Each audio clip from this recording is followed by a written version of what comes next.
if you're going to address the causes and you think that you're going to make a difference in a 24-hour, 48, 72-hour, even 2-week period, then you haven't done this job very long. When you address those causes, it takes a long time. There's a lot of hurt. There's a lot of stuff in the schools. In the meantime, get those guns out of that house. Ask the hard question.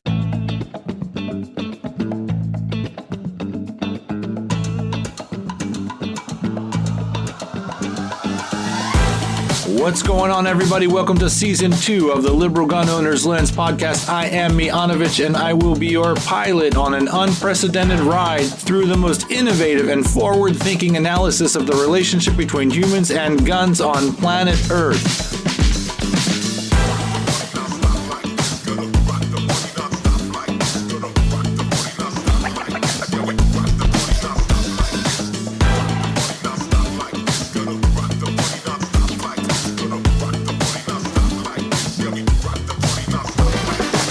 The entire nexus between guns and public safety needs a wake-up call, and Liberal Gun Owners is here to rock that party. Are you somebody who thinks you know what's going on with guns and public safety? I don't give a shit. I'm dragging your ass into the future whether you like it or not. So, we've talked about before the need for more data in terms of behavioral threat assessment. We've talked about, first and foremost, who's going to collect the data. The people that are doing all the work are already fucking working very hard and probably not getting paid for extra work. So they're also supposed to do the data collection. That's the first thing. The second thing is, which we've talked about, how do you measure something that might have happened? Yeah. Right. But my question is there some kind of a light at the end of the data collection quandary tunnel? Like, are we moving in a direction where we can get what most people would consider more hard data for, hey, this system fucking stopped things, or it's effective, or is there an evolution happening there? Yeah. And if not, how do we get there? So that's a great question, because you're asking an important question about detail too. There is, Dewey Cornell's doing lots of research, and we're doing research through the University of Washington and down in California, an organization called VHARP. But what we're researching and what Dewey's researching is that, is about the system, and some of the questions being asked and answered are: do these systems target kids in minority groups more than other kids?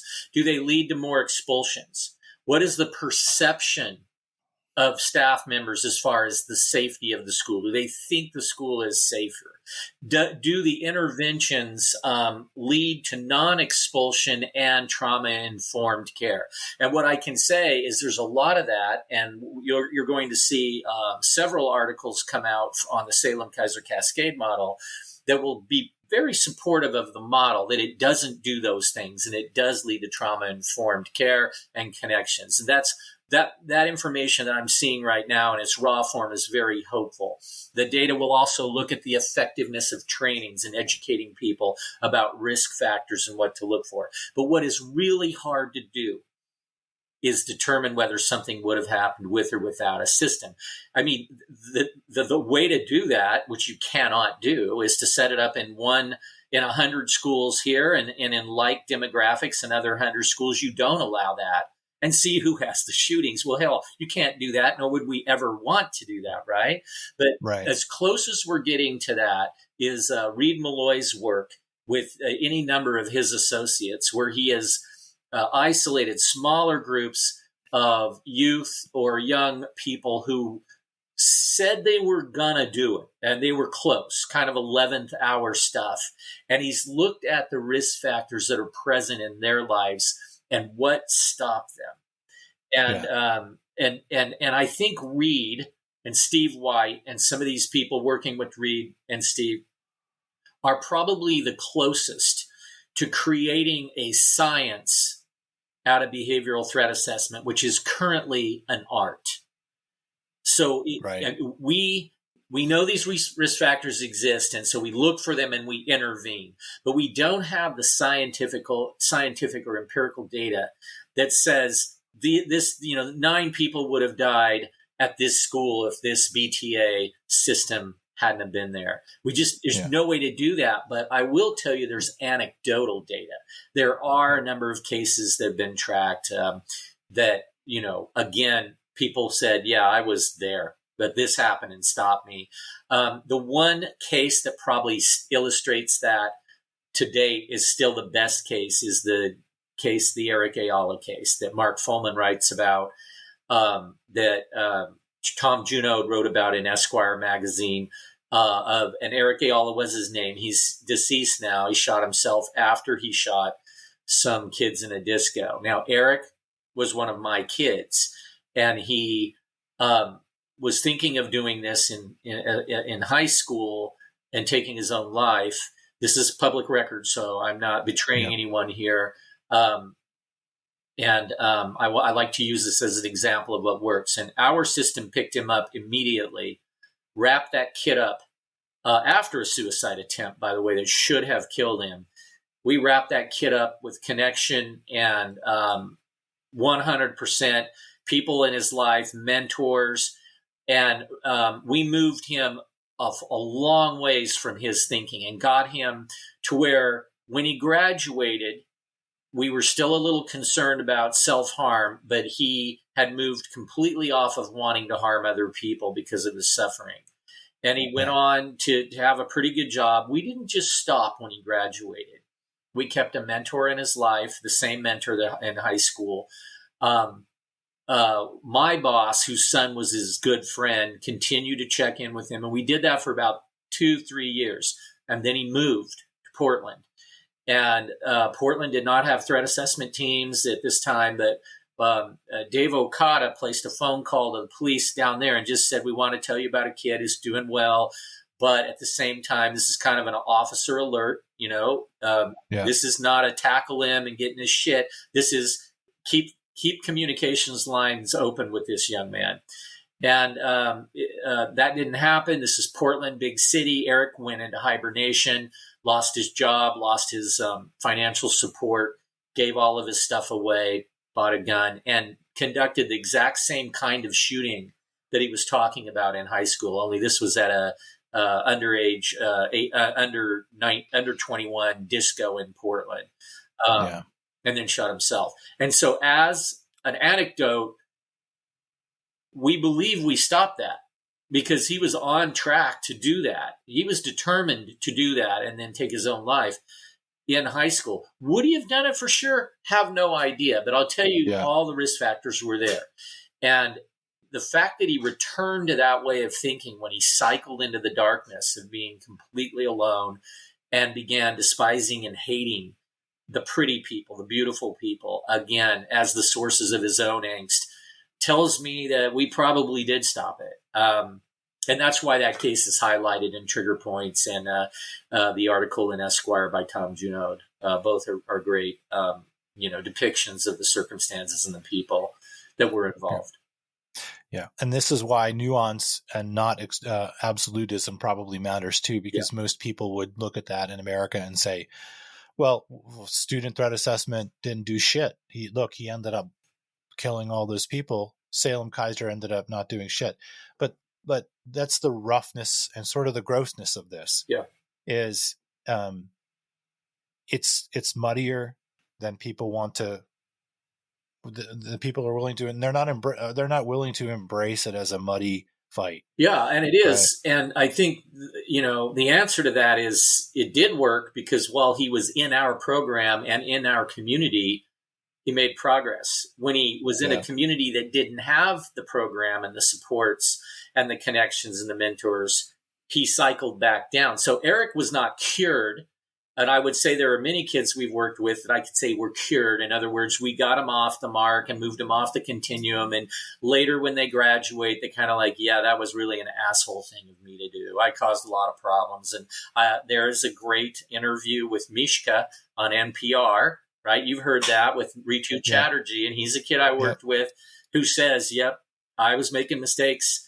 And of course, Mishka had no idea who we were. We just ran the puppet strings behind his life. We got him involved. We got him mentors. We bought him an engine to work on that his parents put in his front parlor and on a big blanket. And Mishka got busy. And then it was only when he was 26 that he found out who we were and that we were behind all that. And that's why he did the NPR interview. Is, I was kind of saying some pretty terrible things. I was angry and I really hated the principal.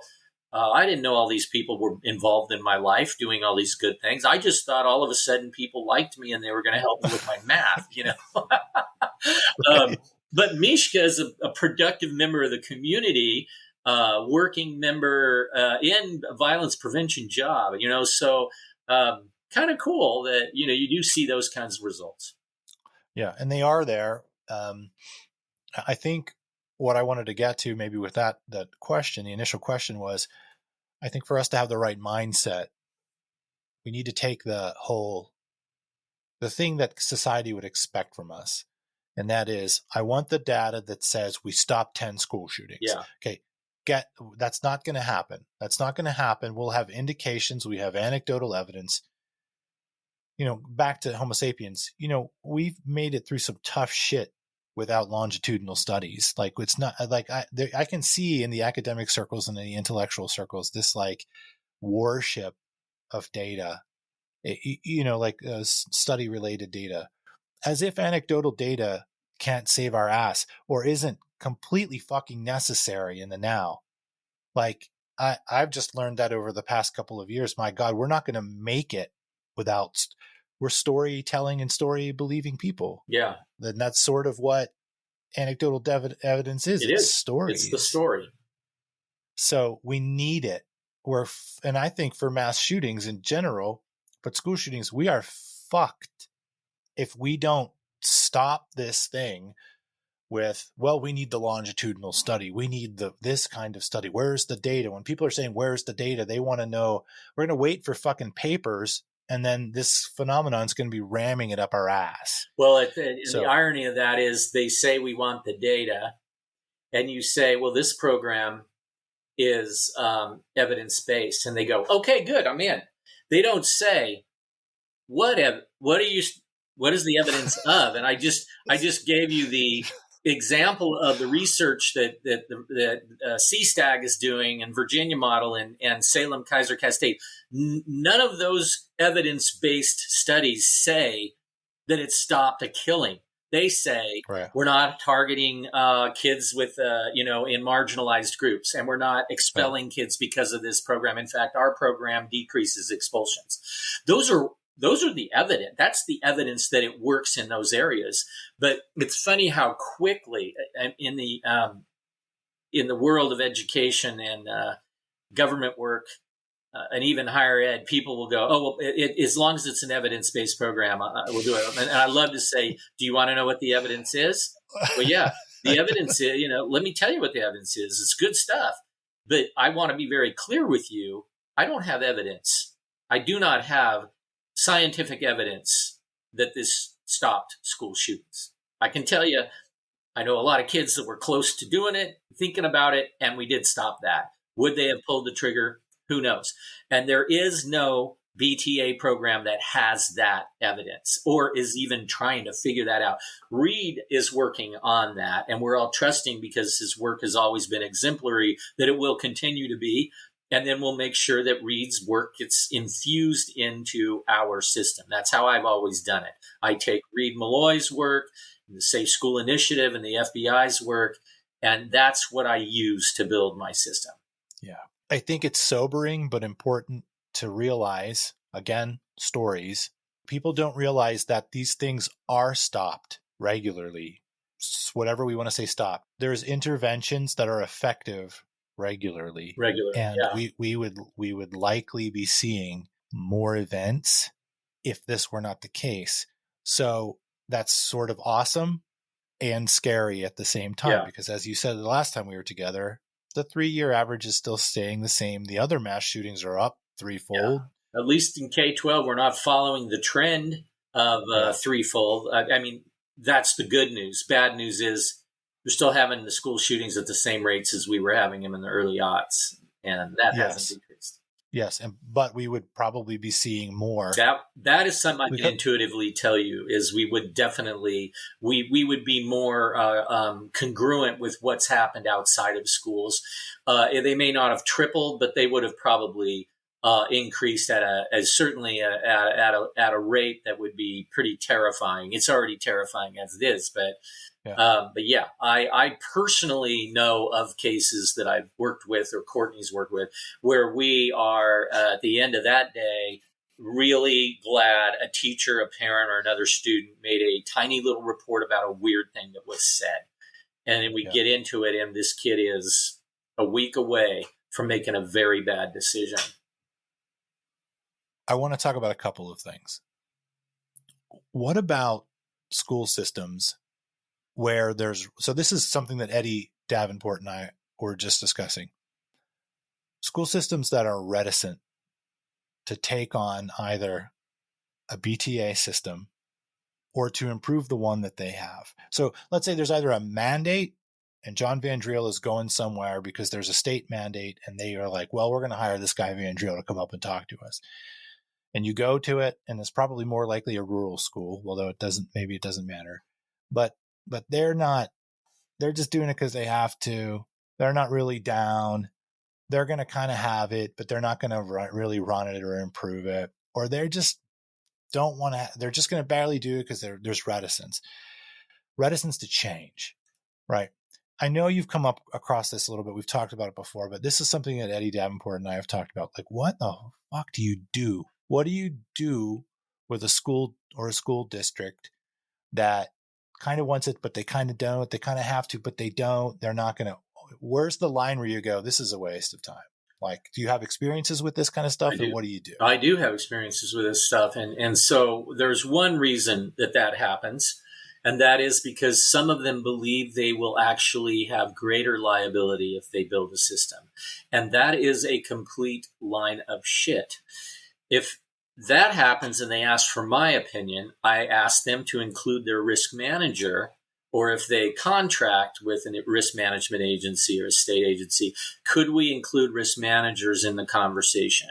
Now, this is not me trying to sell my program. This is when they call me and say, wouldn't we be more liable? We have two people on the board and an assistant soup that says they don't want to do this. Having the head in the sand is safer.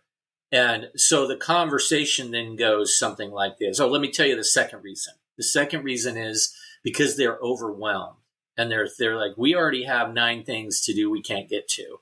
Post-COVID, everybody's spinning plates. We're understaffed. We just can't get to it. But the conversation still takes the same route. Do other districts in your region use behavioral threat assessment as I'm about to define it? Using the risk factors identified in the Safe School Initiative, maybe extras identified by the FBI, a prevention system that is probably a version of one of 3 kind of primary systems. One, the CSTAG or the Salem-Kaiser Cascade model, which both basically take their information from the NTAC data and studies and build them out into fleshy programs. Mine's probably the most fleshy in that it reaches out to bullying and bravado and all that stuff. But the CSTAG, has elements that fit into the K-12 environment. The NTAC material is very limited and minimal, but it accomplishes what it needs to accomplish. It identifies whether someone's moving in that continuum to targeted violence.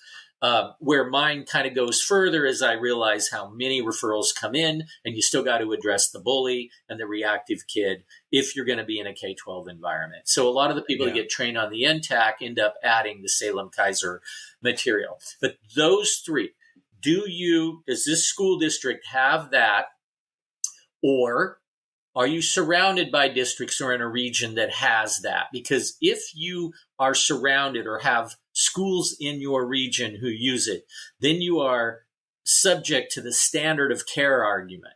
If something happens, people will say, yeah, but in the county over, they do it. And you knew they did it. Now, if you Right. live out in a place where there are no resources and there isn't a standard of practice, then maybe you do have a tiny argument. Like, we don't have the resources. We couldn't do it. But Right. you're held to that same standard of practice that a physician is held to that makes a mistake with a scalpel. What's the standard of practice in your region? Yeah. And the risk managers light up on that one. They're, that's a very good point. Second question, you do have it. Is it up to standard? Is it something I could defend in court? And this is how I would defend it. Are you asking the right questions? Are you doing it collaboratively? Are you using a prevention lens? And are you gathering as much information as you can get? Not a checklist done by the counselor, but a collaborative process where we talk to people who know the kid, including the kid and their parents, and we build a scenario based on that will either identify those behavioral risk factors or they'll eliminate them, and you have a benign situation.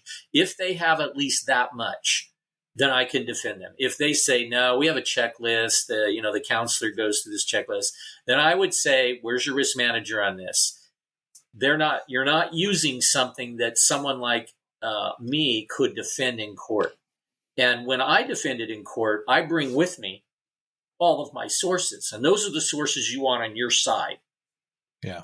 If you don't have those sources, you better have a really good risk reserve and a catastrophic indemnity plan that's going to write big checks for you, because you're getting in trouble at that point.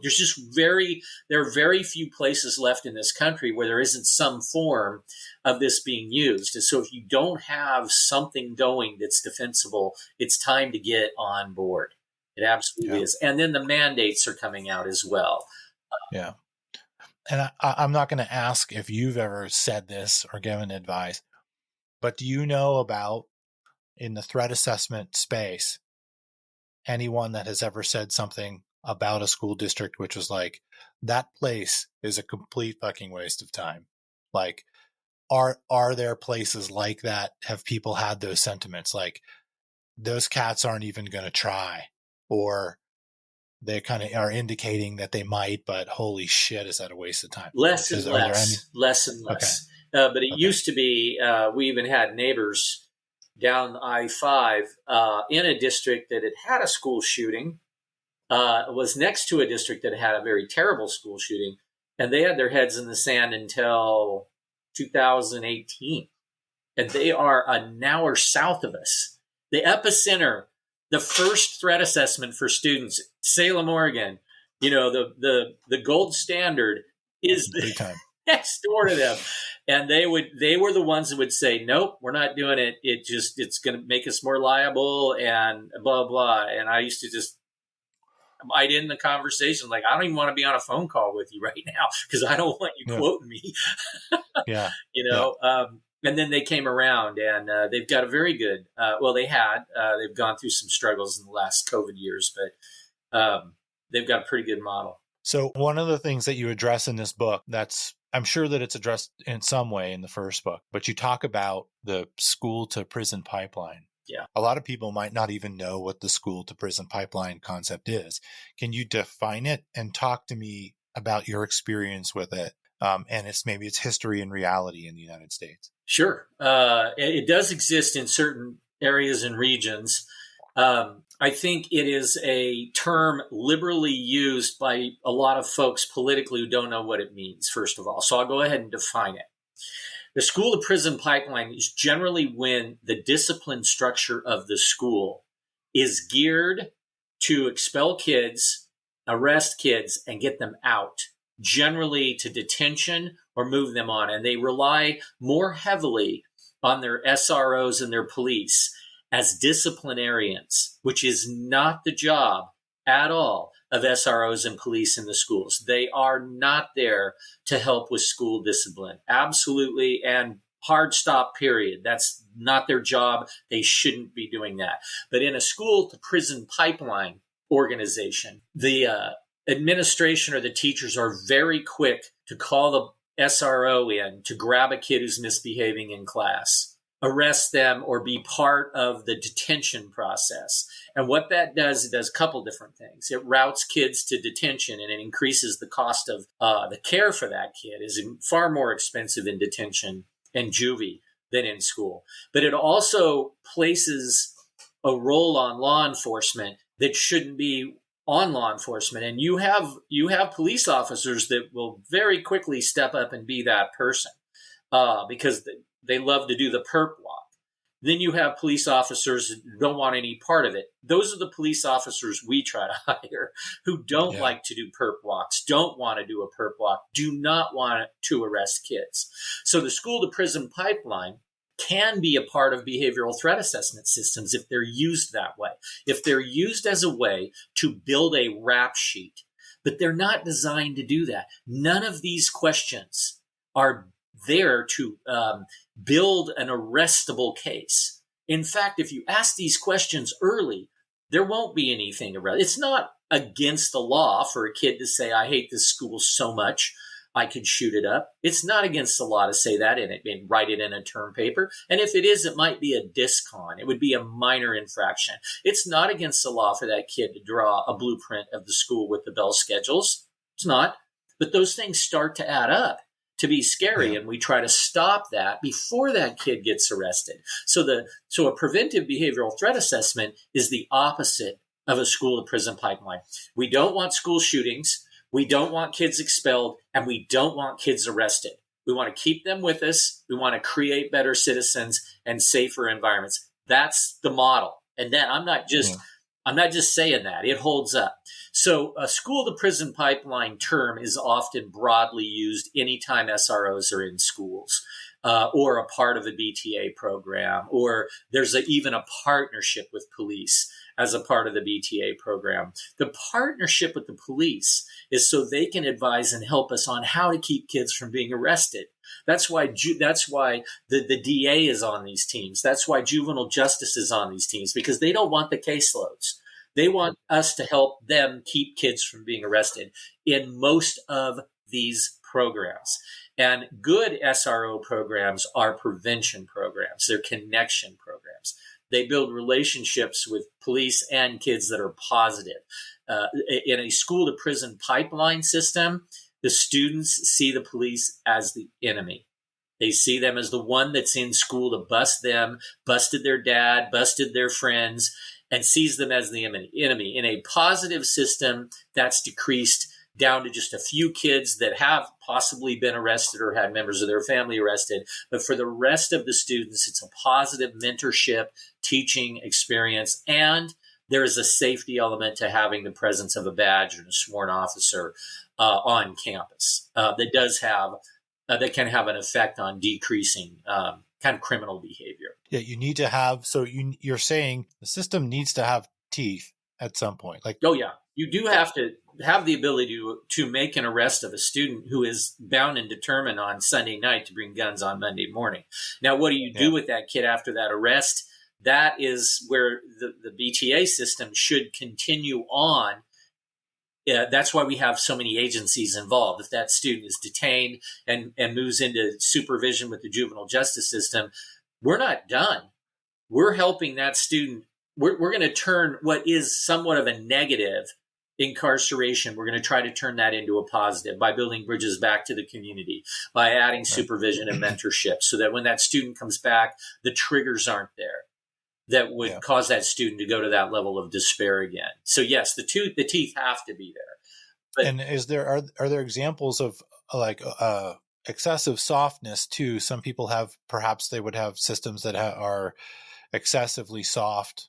Rub the kids' ears with essential oils, some lavender, like they don't have any teeth, right? Yeah. Have you seen that kind of stuff? Those actually, okay. So there have been those that have tried to rewrite preventive BTA into those systems. And they're still at play right now.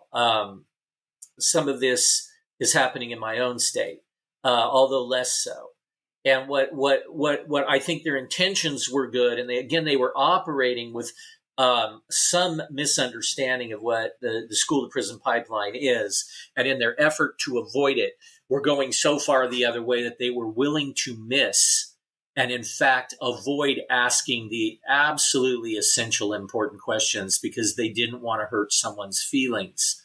And I think the argument that I had was, I totally agree that we don't want to hurt feelings, because people with hurt feelings who are down and out and have tunnel vision and are hoarding guns can do terrible things.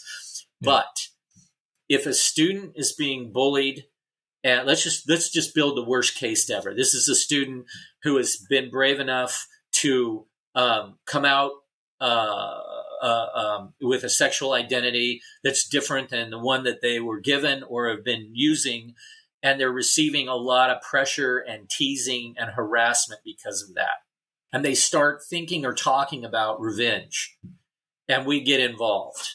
We're not just going to ignore all of these kind of precursors. We're going to address them and support the student.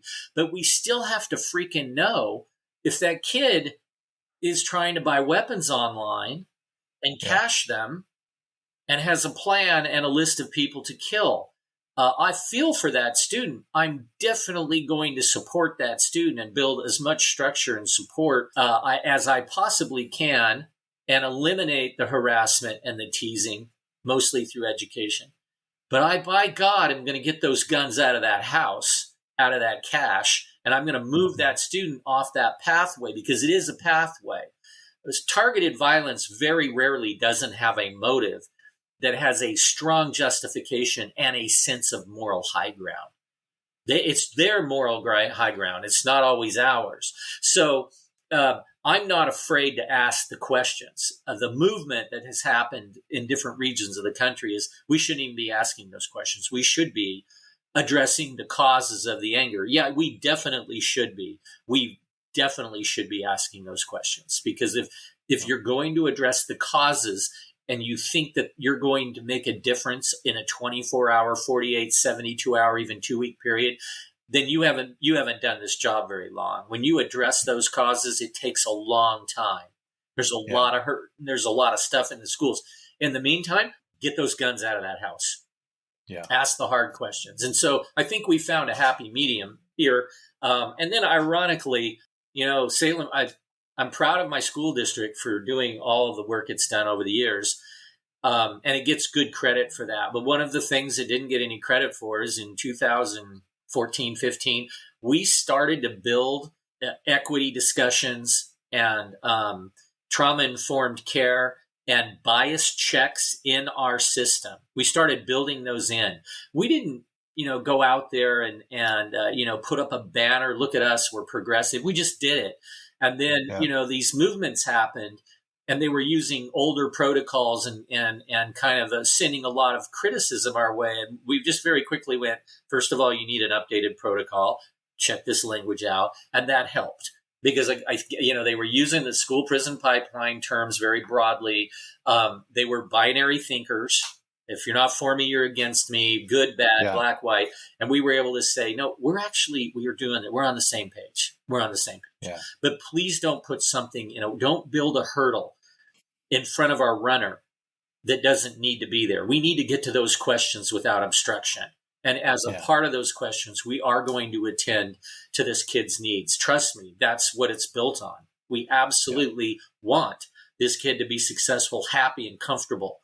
We're not just trying to bust somebody here. We don't want to bust them. I love the fact that there are multiple stops for the bias check and the basic protocols, and you're with other people. You're with other people, and then we train on it. So the bias checks are in there, but people still have to be trained to identify bias. I love that.